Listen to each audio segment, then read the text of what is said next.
क्या कुछ मामला शांत हो पाने की स्थिति में आया है? क्योंकि गवर्नमेंट वादा कर चुकी है, डीएम ने भी बात अपनी आगे बढ़ा दी है और मजदूरों तक भी तो ये बात पहुंच ही गई होगी, फिर भी ये हंगामा क्यों हो रहा है? देखिए मीनाक्षी, यही सबसे बड़ा सवाल है कि आखिर हंगामा क्यों हो रहा है। अभी आप देखेंगे कि हम सेक्टर 121 गड़ी चौखंडी गांव है क्लियो काउंटी के सामने, वहां पर मौजूद है, जहां से पूरी पत्थरबाजी हुई थी। आप देखेंगे एक तरफ पूरा पुलिस बल है और दूसरी तरफ आप देखेंगे कि ये लोग हैं जिन्होंने पूरा हंगामा किया, दंगा किया। महिलाएं अब इन लोगों ने आगे कर दी हैं और जो लोग हैं, कई लोगों को पुलिस ने यहां से पकड़ा भी है, लेकिन अभी भी आप देखिए ये लोग यहां पर ग्रुप बना के खड़े हुए हैं। पुलिस ने इनको कई बार समझाने की कोशिश की, लेकिन अब देखिए अभी ये महिलाएं जो है वो आगे आई हैं। अतुल, मुझे सिर्फ महिलाएं नहीं, मुझे तो छोटे छोटे बच्चे भी दिखाई दे रहे हैं, 10-12 साल की लड़कियां दिखाई दे रही हैं, वो आगे आके खड़ी हो गई हैं। बिल्कुल बिल्कुल बिल्कुल बिल्कुल मीनाक्षी, आप देखिए इसी गली से पूरी भीड़ आई थी। अब क्योंकि पुलिस ने, कभी आप पत्थर में दिखाता हूं किस तरीके की पत्थरबाजी पुलिस के ऊपर की गई।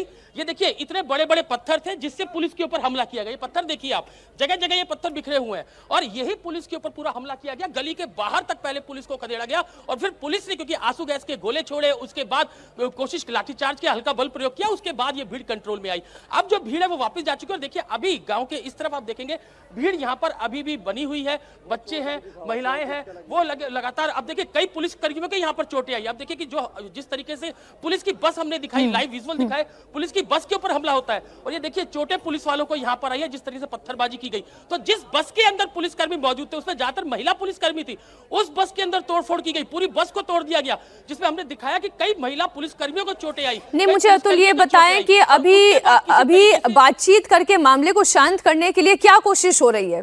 पुलिस और प्रशासन क्या कदम उठा रहा है?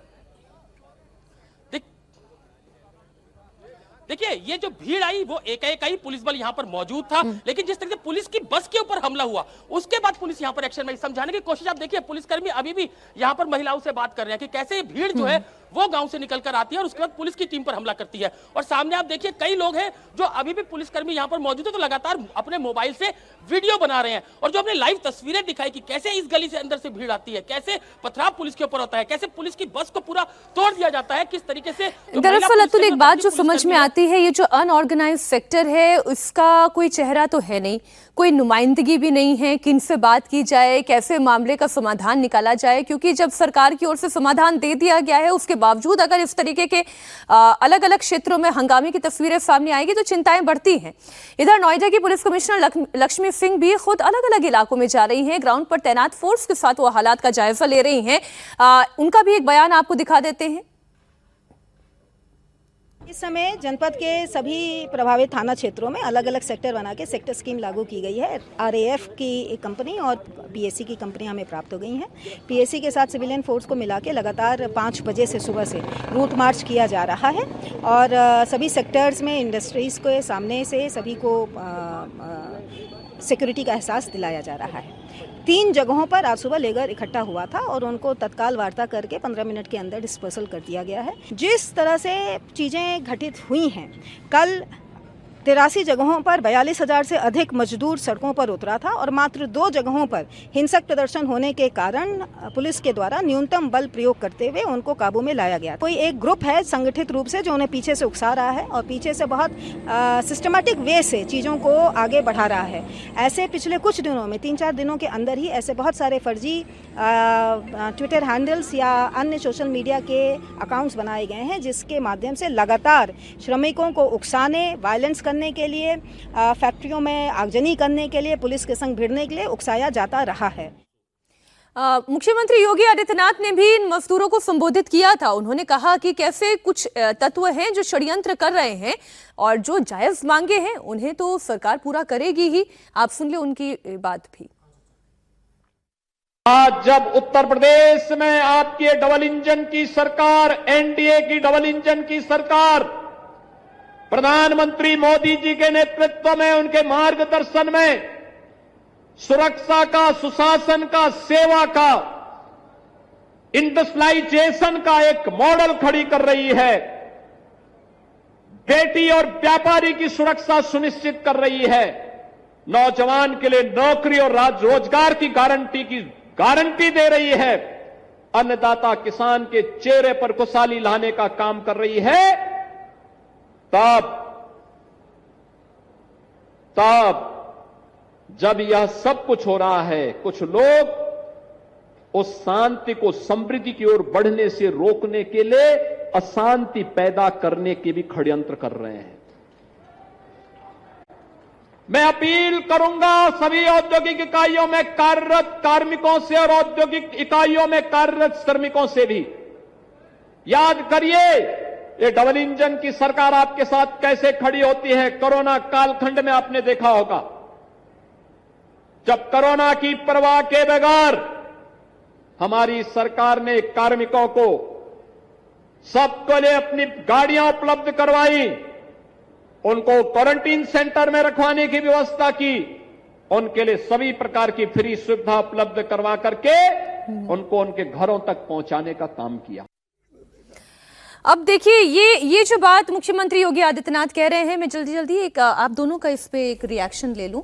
नई दरें दे दी गई हैं अजीत जी, नई दरों के हिसाब से जो मानदेय था उसे चाहे वो ट्रेंड हो, सेमी ट्रेंड हो, फुली ट्रेंड हो, हाईली ट्रेंड हो, ये कर दिया गया है। फिर ये हंगामा क्यों हो रहा है? फिर तो ये षड्यंत्र लगेगा ना कि कुछ है ऐसी ताकतें जो इसे रुकने नहीं देना चाहती। निश्चित रूप से कुछ लोग भड़का रहे होंगे, क्योंकि ये बहुत ही अनऑर्गेनाइज था।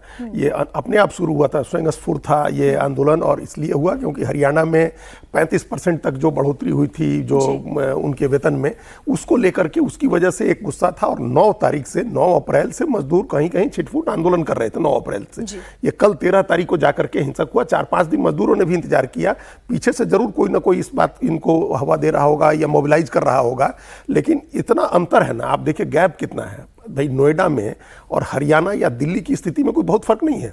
दोनों जगह खर्चे एक जैसे हैं, दोनों जगह किराए एक जैसे हैं, जीवन की स्थितियां एक जैसी हैं, और इतना फर्क है कि 11 से 13 हजार रुपया नोएडा में मिलता था और 19,000 से ऊपर दिल्ली में मिलता था न्यूनतम वेतन। तो 6,000-7,000 का फर्क था।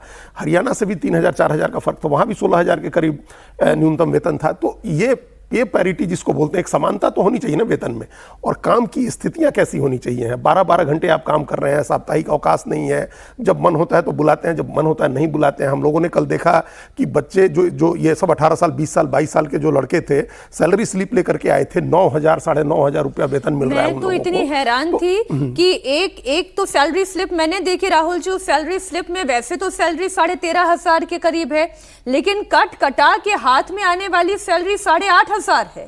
वही ये बात है कि क्योंकि अनऑर्गेनाइज सेक्टर है, कोई जो है उनकी कोई संगठित यूनियन नहीं है, कोई चेहरा नहीं है, यूनियन नहीं है, तो वो अपनी बातें मनवा भी नहीं पाते हैं चीज़ों को लेकर। और जिस तरह से फैक्ट्रीज में पैसे काट दिए जाते हैं, अगर आप वो टाइमिंग के हिसाब से भी काट दिए जाते हैं, बीमार हो तब भी काट दिए जाते हैं। फैक्ट्री भी आउटसोर्स करवा रही है। हाँ, नहीं, मैं आउटसोर्स तो जो भी है, पर फैक्ट्री में वर्कर तो काम करता ही है ना, और वो दिहाड़ी मजदूर की तरह काम करता है। और उसमें भी ये होता है कि आपने अगर आप लेट हुए तो इतने पैसे काट देंगे, अगर आप बीमार हुए तो भी पैसे काट देंगे। तो उस तरह से लोगों को बहुत कम पैसा मजदूरों को मिल पाता है। और दूसरी तरफ उनको ये भी दिखाई देता है कि भाई अगर हम नोएडा या गाजियाबाद में हैं तो हमें हरियाणा से अगर मैं देखूं, अगर अनस्किल्ड से स्किल्ड वर्कर में चले जाऊं तो लगभग 2,500-3 हज़ार रुपए का फर्क दिखाई देता है साफ साफ।